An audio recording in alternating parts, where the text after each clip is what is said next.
Hey everyone. Can I can I hear some noise? I know Rebecca was telling that it's a last day. Probably that's why energy is down. But for me, it's a first day. I've just landed few minutes back, come all the way from Bangalore. Had a very early morning flight, up since 2 a.m. So can you give me some energy, please? Thank you so much. Thanks, Rebecca. Thank you so much for the detailed introduction. And I think this is the topic that I'll be discussing with you over next 20 minutes. You know, it's the transition from Web2 to Web3, a perspective and approaches of a large tech company. I think before we get started, Rebecca did give a detailed introduction. So just quickly, who am I? I head the engineering, she said that already. But techie by heart, you know, almost have about 2 decades of engineering experience. Love building products at scale. And that's what I've been doing entire my career, you know. And also Web3 fanatics and NFT enthusiasts. That's how my journey with Flipkart Labs started, you know.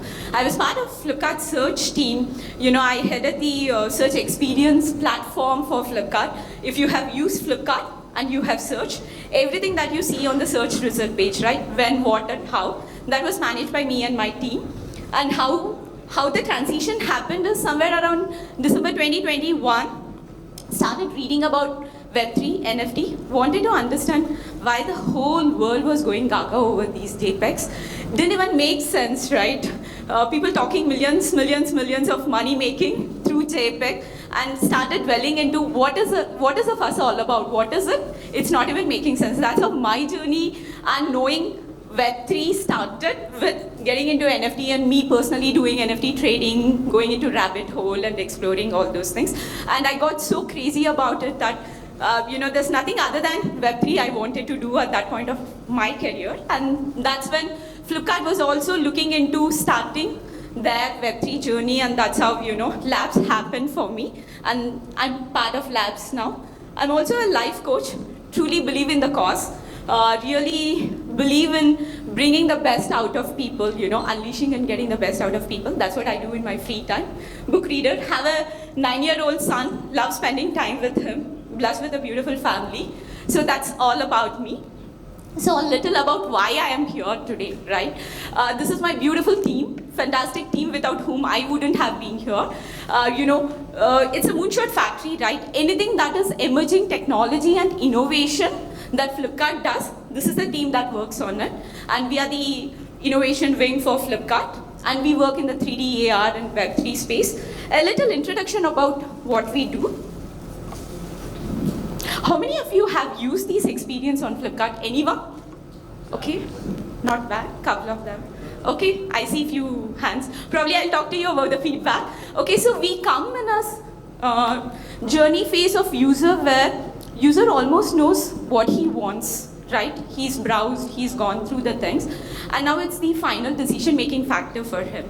And what is the difference between an online and offline purchase? Anyone want to take a stab at it?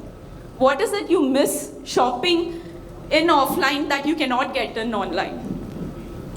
Yeah, touch and feel, right? Touch, feel, and understanding of the product. Of course, we can't get you the touch and feel, but what we as a team try to give you all the details that can enable you to make this decision, you know.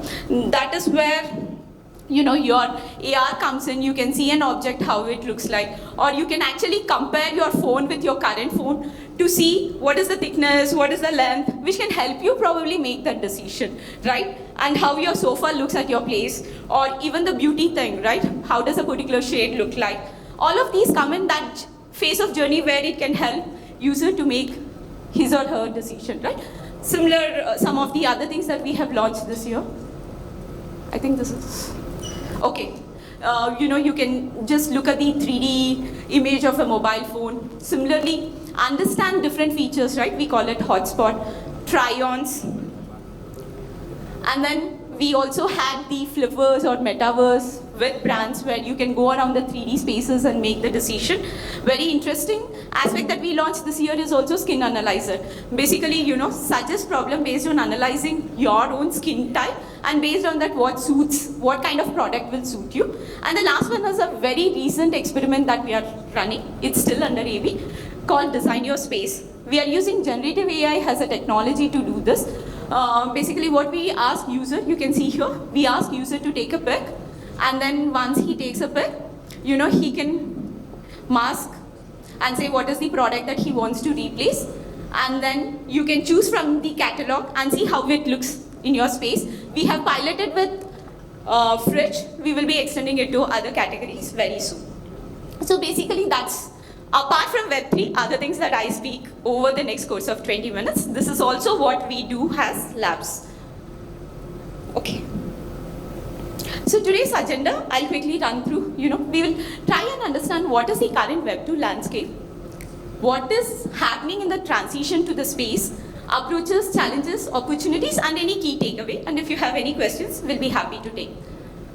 So I think this slide is not new to anyone in this room, right? If we have to talk about what is the strategy of all these large tech giants, who are ruling the Web2 space today, we all know that they first acquire users. They acquire users how? By creating a service or, creating a platform.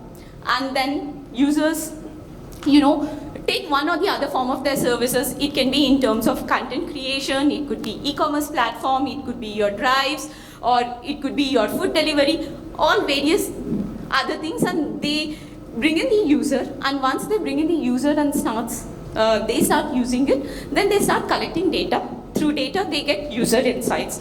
Once they have data and user insights, that becomes the key thing and very powerful tool, right, which helps them to have the competitive advantage, right? Now they understand the pattern, and based on that pattern, it gives a competitive advantage, because of which they start becoming the market leaders. Another thing also, what they do once they have become market leaders, they also start acquisitions, acquiring, buying your competition. That way they expand, and they're the sole players in the market, and it becomes very difficult for other players to compete against them. So we all know about this, and that's exactly what is happening in the current Web2 landscape, right? Where there is data, there is user insights, and monopoly happening. So what is transitioning to Web3 means for companies like this? Are they really looking into it?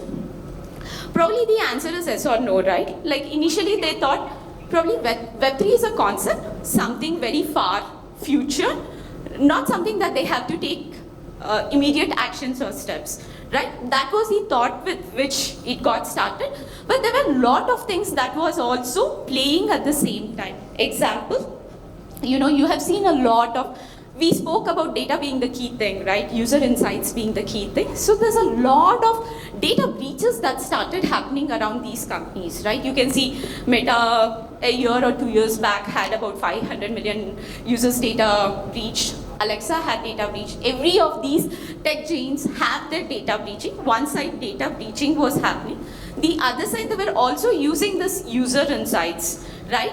To target the user. You sit and talk in your house, you have an Alexa or OK Google, it's collecting all the information silently, and they start targeting the ads to you. You're navigating or browsing the web, and they study the patterns of it, and then they start recommending products or things or services to you. So all of these were happening, because of which users started being a lot more aware, right? They started appreciating that we need privacy. From user trying to be okay and saying I need services, now to user telling that my privacy is very important, being sensitive is very important, not getting targeted is very important. That's the sentiment that started emerging. The culture change started happening, which means that transparency was very important. Informed users, going into decentralized and asking for decentralization became very important. I'll share one of the example. I just spoke about design your space, right? It's one of the recent experiments that we have been doing.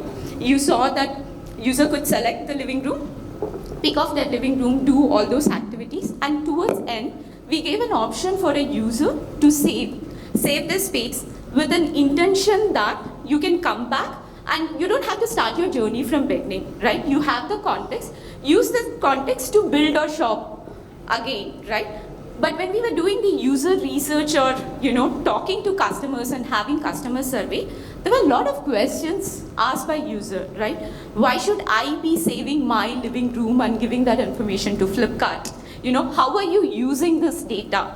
that tells that there is a clear shift. User wants to know what you do, how you do, where you store now, versus earlier, right? So that is where we are in an era of informed users, which also means that going forward, there will not be a single company that will start having monopoly, because data is going to be distributed, data is going to be all over. That means that multiple players will start emerging. So that is what is happening in the space of transition. If I have to say approaches and how are they looking at it, or what are the steps they're taking at, I've taken a couple of my favorite examples, and I think it's not new to any of you over here. Starbucks, Nike, Reddit, and also our very own, Firedrops brand, which is the Flipkart Web3 platform. So Nike, I think, acquired the RTFTK studio, and then they launched the Swish platform.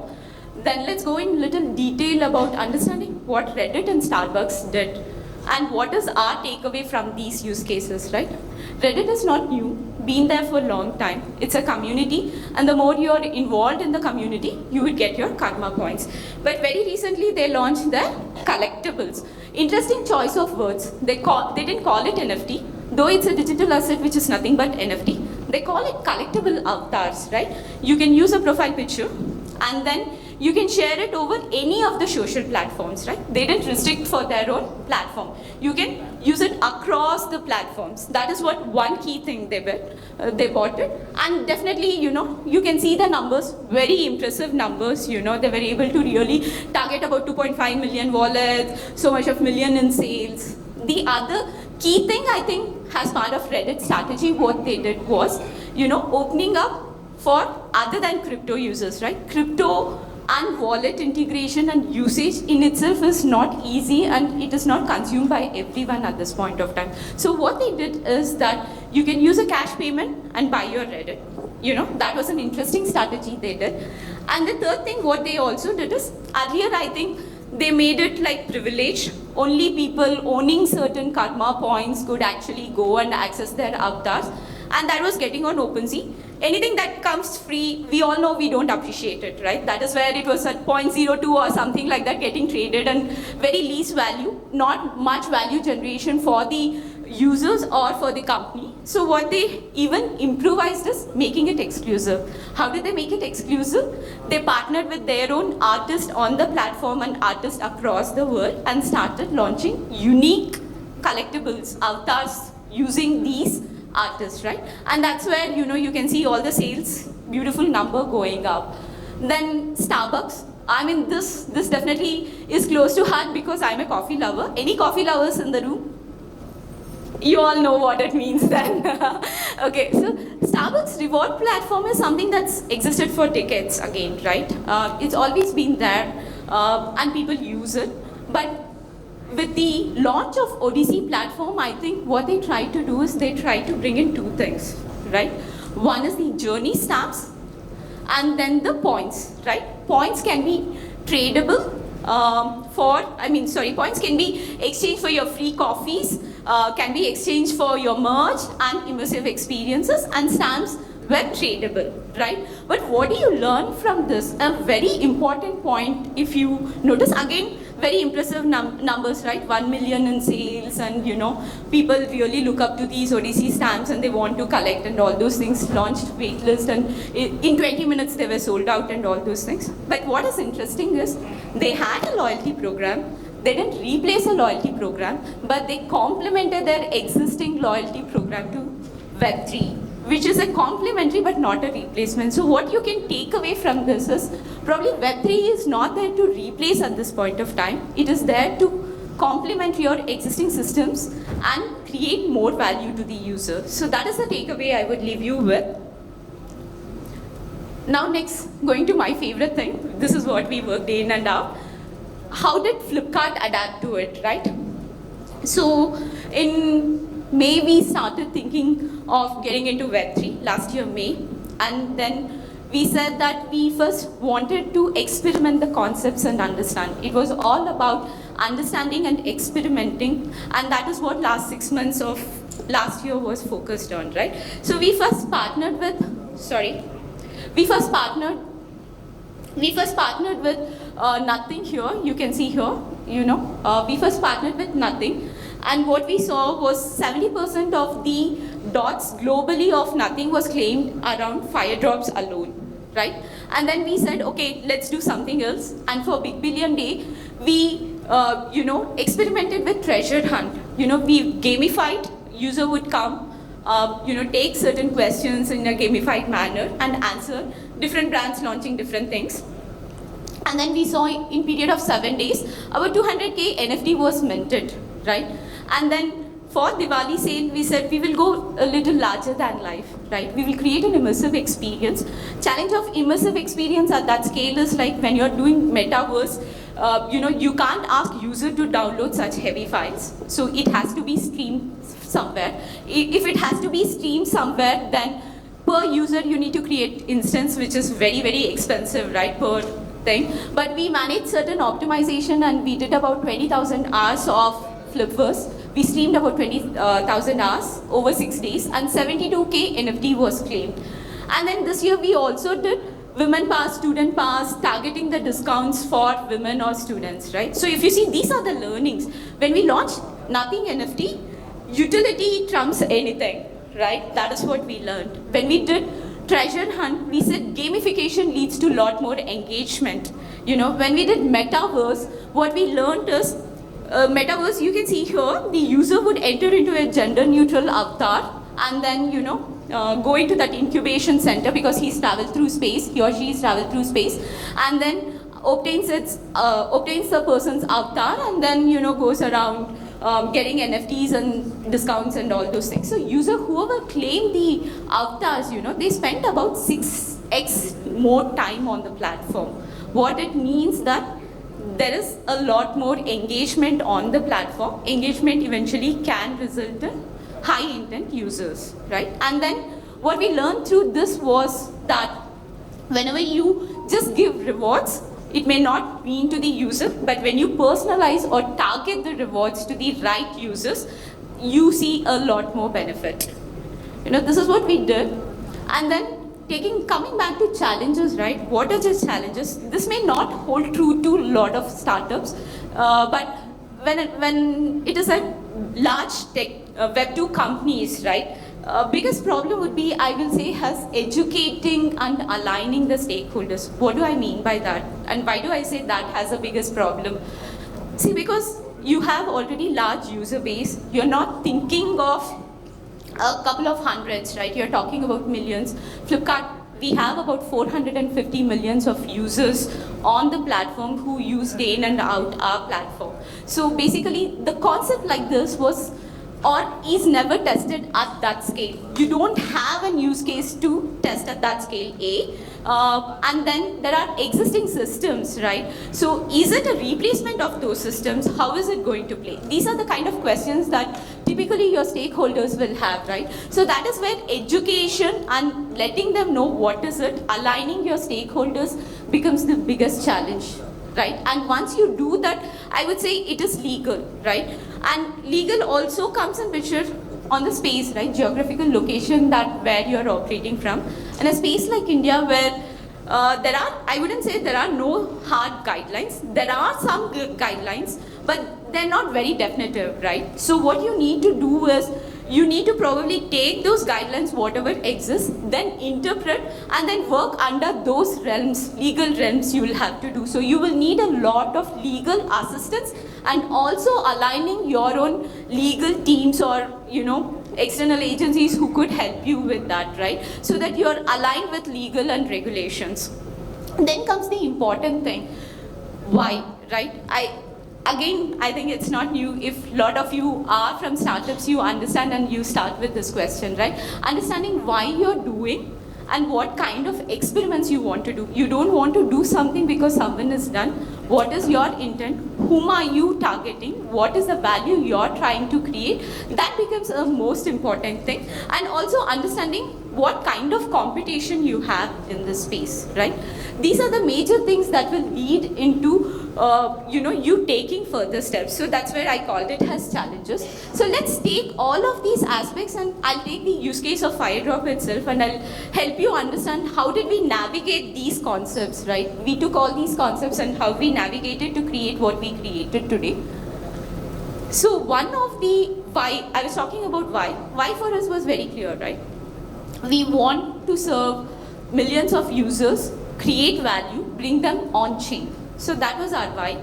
But one of the things, we are always talking from the user perspective, but Flipkart is also a house of brands. There are a lot of brands or sellers who come and sell on Flipkart, right? And what is a typical challenge or a problem they face, right? Customer acquisition cost or CAC is usually typically very high for brands because you spend a lot on your banner ads or your 2D ads, whatever, right? It can be in terms of banner or you target the ads and you do. And user sees it and it is one way. There is no two-way communication that exists there. So because of which, there is no engagement or long-term retention. It is always one way, right? So brands are spending a lot of money to acquire users and not even able to do that, right? They're not succeeding in doing it for the money they're spending. And second thing is, of course, we started dwelling, loyalty has a construct. Loyalty, as I said, has always been existing. What's the problem with the existing loyalty? If you see, loyalty is always linear, right? You create an account, you get some loyalty points, then you get some rewards for it, and transaction ends. This is extremely transactional. You come, you buy, you go. That means that there is no stickiness to the brand or a platform or a business. And also statistics shows that 80% of the rewards go waste or unused. That means brands or business have spent so much of money and invested that, but they are not used at all. And these are also the reasons for it, right? Because it's extremely transactional. And a lot of Gen Z crowd doesn't even participate. There's not scaling partnership and reward redemption rates because you're not targeting rewards, you're just giving. Every reward doesn't mean everything for people. Some rewards mean something to some people. So not targeting the rewards and the cost sustainability, And another study also shows that whenever user redeems a reward, 2.5x of loyalty increases or the brand stickiness of that person increases. It could be brand, it could be business or platform, right? That means it is very important for you as a business or a platform or a brand to ensure that redemption happens so that the loyalty and the stickiness happens. So how did we solve this problem? So we did some brainstorming, right? We kept a user as center. We started thinking on all the points and all the data experiments that we have done. So we said, from previous experiments, we understand engagement is very important. Personalizing the rewards is very important. Once you personalize, you create a community. When you create a community, your users are excited, They're a lot more involved, which also means that stickiness to the brand increases. You also gamify this entire journey. It is not boring, it is not transactional. User really enjoys spending more time coming over there and spending time on that platform. So you gamify the platform. And at the same time, you give an ability to monetize the reward. What it means is, if a user doesn't want that reward, give him or her an option somehow to monetize this. So we took all of these learning, and that is where we launched our FireDrops 2.0. Everything that I spoke till now is what translated into these features, right? So you can see challenges. So what we did is we created a platform where all the brands could come and onboard themselves seamlessly. So it's a platform and you don't need any investment or effort to build the software. So you have a platform where they could come and they say that I want to engage with audience in this way. And the engagement was happening through challenges, right? And challenges are typically 3-step, 5-step actions, right? It starts from somewhere between watching a video, going on Twitter, commenting, following, being a fan, or even high intent value user who can go and purchase a product. We launched a boat challenge a couple of weeks back, and we saw that 20% of the user who took the challenges had converted and bought a boat product, right? So that means you are really converting the user and they are high intent user. Then we also brought in rewards, right? Rewards in terms of all these utilities that you can use. And then you can see XP and leveling, right? Experience points and leveling. The more time you spend on the platform, the more points you get and more engaged you are. So it is fulfilling journey for the user, at the same time brands.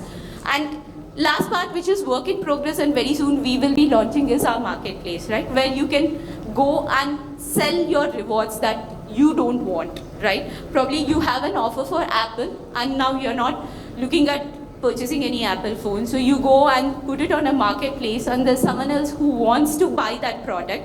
So he will go and purchase this reward to get X amount of discount. So that way it is win-win. Rewards are not wasted. You have monetized, brands are happy, engagement is there. So this is what we achieved to it. So you can see all the incentives, rewards, everything that we discussed is being fulfilled through these actions.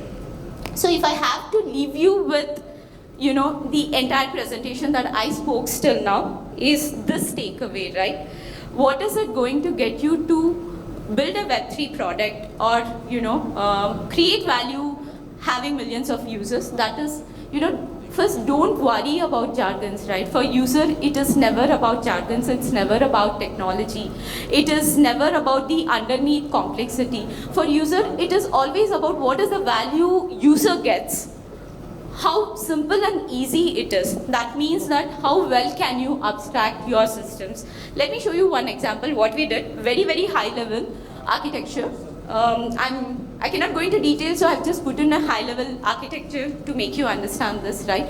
Typically, when you build a system for scale, right, it's a distributed system and at scale, where we handle about, as a search platform, we used to handle peak of our, sale day about 60K requests per second, which means these are very complex systems, have n layer of architecture, including your backend, your servers, cache, everything. And now you're moving into Web3. We all know Web3 adaptation is not easy because Web3 adds in another several layers, right? You definitely need wallet integration. You need KYC integration. You need somewhere where your source of digital assets are. Then you also need your on-chain partner. So it gets complex as we speak, right? It gets very complex. But do you have to let user know that this is what he's dealing with? No. You have to make the onboarding so simple that he comes in one click and lot of these aspects, of course KYC certain details are needed, but lot of other aspects are taken care of and he's not even aware of it, right? That is what meant by simplicity, abstraction, and easy onboarding, right? You come, you understand where you are, what are the options that are there, how many activities you have done, what else you can do, how do you start the activity. So being intuitive, when you're designing your user experience, it has to be intuitive, it has to be extremely simple so that the journey of the user becomes easy, right? So this is what I would leave you with takeaway. And then if you are interested about fire drops, you can scan this QR code and join the wait list, and we would be happy to process your thing. Any questions? Okay, if not, thank you. Thanks everyone. Thanks for the opportunity.